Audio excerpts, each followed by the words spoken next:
Hello, welcome back to my vlog. आज बहुत दिनों बाद कॉलेज गई थी, तो इस बीच मैंने कोई काम भी नहीं किया। 3-4 दिनों से मैंने कोई भी ड्राइंग नहीं की है, कुछ भी नहीं। रंगोली पैटर्न्स जो मुझे बनाने थे वो भी मैंने कुछ नहीं किया है। तो ये पीछे मेरा अभी भी पेंडिंग वर्क है जो मैंने कैनवस पे लिया हुआ है, उससे भी मैंने पूरा नहीं किया है। थोड़ा सा काम बचा है 2-3 घंटे का, मैंने उसे भी पूरा नहीं किया है। और बीच में थोड़ी इशूज़ थे, पर अभी प्रॉपर काम करेंगे। एक रंगोली पैटर्न है, मुझे हाफ़ रंगोली पे बनाना है, बहुत बड़ा पैटर्न है। तो 2x2 से भी ज़्यादा का है, शायद वो 3x3 का है या शायद उससे भी बड़ा। तो वो कंफर्म करना पड़ेगा, उसे कंफर्म करेंगे और उस पर काम शुरू करेंगे। उससे भी पहले हम लोग ये कैनवस पूरा करेंगे, क्योंकि इस पे काम करना ज़रूरी है। थोड़ा सा मैंने नीचे स्टार्ट कर दिया है, पर अभी फिनिशिंग बाकी है। तो फिनिशिंग होगी और उसके बाद मैंने महादेव के ईयर छोड़ दिए हैं, मैंने बाद में देखा, पता नहीं कैसे बीच में मिस हो गया मुझसे। तो वो भी पूरा करेंगे और उसके बाद रंगोली पे कुछ वर्क करेंगे, स्केचेस भी हैं, सारे कमीशन वर्क पे भी काम शुरू करेंगे। तो मैं धीरे धीरे अपडेट करती रहूँगी बीच बीच में, मैं अब क्या करने वाली हूँ आगे। तो अगर आपको मेरी वीडियोस पसंद आ रही हूँ और मेरे पेंटिंग्स पसंद आ रही, मैं एक्रिलिक पे इस टाइम काम कर रही हूँ। तो मेरे लिए पहला ये न्यू है बिल्कुल भी मीडियम, क्योंकि मैंने इससे पहले ट्राई नहीं किया है। तो ये मेरा पहला कैनवस पे पोर्ट्रेट है, जो मैंने इससे पहले कभी ड्रॉ नहीं किया था। बस अपनी ही जो भी मुझे समझ में आ रहा है वैसे वैसे मैं शेड्स लगा रही हूँ, 3D दिखाने की कोशिश कर रही हूँ। तो मेरे मतलब मुझे जितना समझ में आ रहा था उस हिसाब से मैंने बहुत सही किया है अभी। तो इसका दूसरा जो होगा, मैं दूसरा कैनवस भी लेकर आई हूँ, इससे काफ़ी बड़ा है। तो मुझे उस पर पेंटिंग ड्रॉ करनी है, तो उसका मैंने अभी रेफरेंस भी नहीं सोचा है। वो काफ़ी बड़ी है, 36x48 की है। तो इंचज़ में उस पर मैंने कुछ रंगोली कह रहे हैं, पेंटिंग का मैंने सोचा है। कोई बड़ी सी पेंटिंग में ड्रॉ करूँगी, उसका रेफरेंस सोचूंगी, अच्छे से कुछ सर्च करूँगी, जो भी चीज़ें मुझे समझ में आएंगी।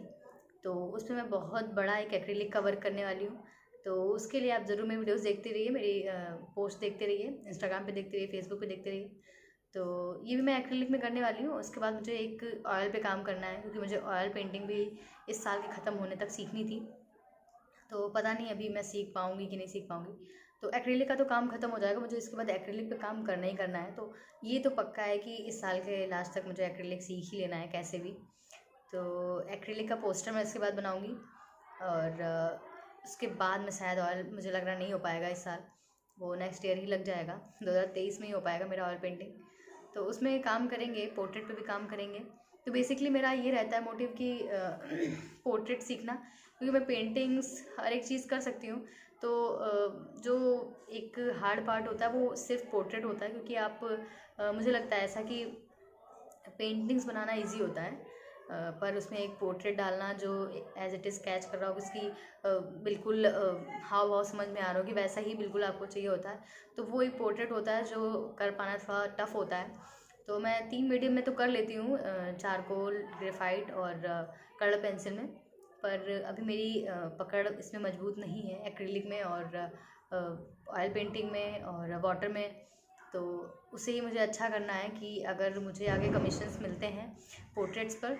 तो ये तो महादेव का पोर्ट्रेट था, थोड़ा सा इजी था मेरे लिए, क्योंकि अगर थोड़ा बहुत नहीं भी मैच हो रहा है तो इससे कोई इशू नहीं होगा, क्योंकि सभी को पता है वो महादेव है। तो थोड़ा बहुत इधर उधर हो गया है मुझसे भी, मेरा एज इट इज़ नहीं बना हुआ है फेस। पर महादेव का जो एक पॉस्चर होता है, एक जो लुक होता है, वो मैंने कैच किया है। तो उससे मैं सेटिस्फाई हूँ, लेकिन मुझे अभी पोर्ट्रेट्स पे काम करना है जो एज इट इज़ होना चाहिए। वो उसके लिए तो आपको कोई गुंजाइश नहीं है कि आप थोड़ा भी डिफरेंट बनाओ। तो वो मुझे सीखना है, बेसिकली उसी के लिए मैंने इसे स्टार्ट किया था। तो अभी मुझे कुछ चीज़ें क्लियर हो गई हैं कि एक्रिलिक पे काम कैसे करना होता है और क्या क्या चीज़ें मुझे ध्यान रखनी है। तो इसलिए मैंने स्टार्ट कर दिया है जैसे तैसे। बस इसके बाद अब मैं फाइनल वर्क करने वाली हूँ, इसके बाद किसी भी पोर्ट्रेट पे मैं काम करूँगी और उसे सीखूँगी, जो मेरा मेन पर्पज़ था। और मैं एक स्केच आर्टिस्ट हूँ, तो मेरा बेसिक यही होता है कि मुझे सिर्फ स्केचिंग ही सीखनी है, हर एक मीडियम में सीखनी है, चाहे जैसे भी सीखनी हो। मुझे नहीं पता कि मुझे गाइडेंस नहीं मिलता है कई बार। तो मैं ढूंढती रहती हूँ इधर उधर देख के, जैसे भी कुछ भी गेन कर पाती हूँ तो मैं उससे ही अपनी ड्राइंग में यूज़ करती हूँ। जैसी भी टेक्निक्स मुझे दिख जाती हैं या कुछ भी मुझे समझ में आता है अपने हिसाब से, जो भी मैं उसमें डालने की कोशिश करती हूँ, तो मैं उसी से सीखती हूँ। उसी से मैंने स्टार्टिंग से ही सीखा हुआ है। तो स्टार्टिंग के मीडियम जो थे ग्रेफाइट, चारकोल और कलर्ड पेंसिल, बेसिकली मुझे बहुत टफ लगे थे, क्योंकि स्टार्टिंग में मुझे नॉलेज नहीं था इतना। तो काफ़ी सारी प्रॉब्लम्स आती थी कि मुझे सीखने में बहुत प्रॉब्लम होती थी। पर अभी मेरे साथ ये है कि मुझे पता है कि पोर्ट्रेट कैसे बनेगा, लेकिन मुझे मीडियम की नॉलेज नहीं है कि एक्रिलिक कैसे यूज़ करना होता है। मुझे एक तो मुझे ब्रशेज़ का नॉलेज नहीं है, तो मुझे ब्रश लेने में भी लगा था कि कोई भी ले लेते हैं, चलेगा तो है ही, काम तो चल जाएगा, पर ऐसा नहीं है। ब्रशेज़ बहुत जल्दी ख़राब हो जाते हैं। मेरे ब्रशेज़ ऑलमोस्ट सभी ख़राब हो गए हैं। मैंने उस पर एक्रिलिक लगा के छोड़ दिया था ऐसे ही कि चलो ठीक है बाद में वॉश कर लेंगे, पर टाइम ही नहीं मिला और मैंने उसको वैसे ही छोड़ दिया और वो सारा सूख गया और सारे बर्बाद हो गए। तो मैंने अभी नए ब्रशेज़ भी ले लिए हैं, आपको दिखाते हैं। तो ये रहे मेरे ब्रशेज़, ये ब्रिस्टो के ब्रशेज़ लिए मैंने उनसे पूछ के लिया, क्योंकि मुझे सच में नॉलेज नहीं है कि मुझे कौन से ब्रशेज़ लेने चाहिए। तो मैंने उनसे पूछ के लिया कि भाई खुद ही बता दो कि सबसे अच्छे ब्रशेज़ कौन से होते हैं, कौन से यूज़ करने चाहिए जो ख़राब नहीं होंगे। मुझे मतलब महंगे हो, कॉस्टली हो चलेगा, लेकिन आप अच्छी क्वालिटी का दीजिएगा। तो ये सारे मैंने ब्रशेज़ परचेज़ किए थे उनसे सामने से ले जाके। ये सारे ब्रिस्टो के ही हैं, तो अच्छा ब्रांड था, तो मुझे लग रहा है कि ये चलेंगे काफ़ी, क्योंकि इसकी क्वालिटी देख के मुझे लग रहा है कि काफ़ी अच्छे ब्रशेज़ हैं। तो ये भी है, मैंने सभी इस 200 के सारे ये एक पतला से 2 नंबर का ब्रश भी है, ये भी काफ़ी कॉस्टली है, सारे 200 से ऊपर है। सिंगल ब्रश जो है तो ये 399 का है और ये 499 का पड़ा था मुझे। ये भी 200 का है, ये 399 का है। तो मुझे ऐसे ही करके पूरे ब्रशेज़ जो हैं, सिर्फ 5 ब्रशेज़ मैंने बाई किए हैं। मैंने अपनी मतलब मुझे ऐसा लगता है कि आपको बहुत सारी ब्रशेज़ खरीदने की ज़रूरत नहीं होती है। आपको वो ब्रशेज़ लेने चाहिए जो 3 मीडियम में आपको काम करना रहता है, मतलब मिडिल टोन, लाइट टोन और डार्क में।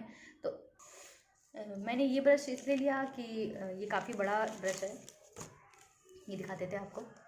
ये मेरी जो सरफेस है कैनवस की, जो बहुत सारा एरिया उसका बैकग्राउंड में रहता है, उससे कवर करेगा, इसलिए मैंने इसे बाई किया। ये 599 का पड़ा मुझे और ये 399 का है। ये 20 नंबर ब्रश है, जो मेरे थोड़े बहुत जो ब्रॉड एरियाज़ होते हैं उसको कवर करने के लिए मैंने लिया है। मैंने बहुत सारे मीडियम, मतलब छोटा से छोटा, पतला से पतला ब्रश नहीं लिया है। ये 2 नंबर का ब्रश है, ये पड़ा मुझे 199 का।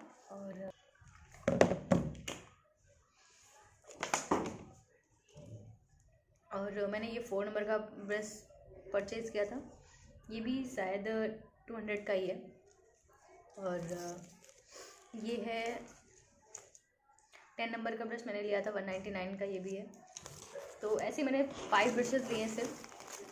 मैंने अपनी ज़रूरत के हिसाब से लिए, मुझे जितना भी ज़रूरत पड़ती है। मैं बहुत कम ब्रशेज़ यूज़ करती हूँ, क्योंकि मुझे बार बार वॉश करना पड़ता है, बार बार, तो इसलिए मुझे लगता है कि जो चीज़ें जितना आपको ज़रूरत है उतनी ही लेनी चाहिए। तो मैंने इतने सारे ब्रशेज़ लिए हैं, देखते हैं इस पर कौन सा काम होता है। अगर मुझे ज़रूरत पड़ेगी तो मैं और भी ब्रशेज़ लूँगी। मैंने कलर्स पहले ही बाई कर रखे थे, तो मैं आपको कलर्स भी दिखाती हूँ।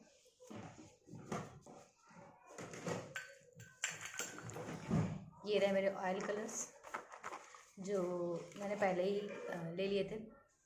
ये भी कुछ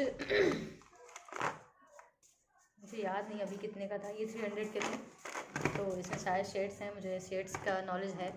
मतलब मैंने जब अपना BA कंप्लीट किया था, ग्रेजुएशन, मुझे वहाँ पे ड्राइंग सब्जेक्ट था मेरा, तो मुझे शेड्स का तो नॉलेज है, पर ब्रशेज़ का उतना नॉलेज नहीं है और एक्रिलिक का नॉलेज नहीं। मैंने एक्रिलिक कभी नहीं सीखा था, तो मेरा एक्रिलिक पे पहला वर्क था। और ऑयल पे मैंने काम किया है, पर मुझे पोर्ट्रेट्स, मैंने अब जैसे कहा कि मुझे सिर्फ पोर्ट्रेट जो है वो 3 ही मीडियम में आते हैं, और एक्रिलिक और वाटर और ऑयल में मुझे नहीं आता, जो मुझे यही सीखना है। मैंने टारगेट रखा था कि इस साल में मैं सीख लूँगी, पर मुझे लग रहा है टारगेट तो ख़त्म हो गया है, सिर्फ एक्रिलिक में मैं सीख पाई हूँ। तो ठीक है, कुछ तो इम्प्रूव हुआ है, तो उसके लिए ठीक है, आगे सीखेंगे। तो मैं ब्रशेज़ यूज़ करूँगी और आपको अपडेट करती रहूँगी कि कब क्या क्या चीज़ें करनी है।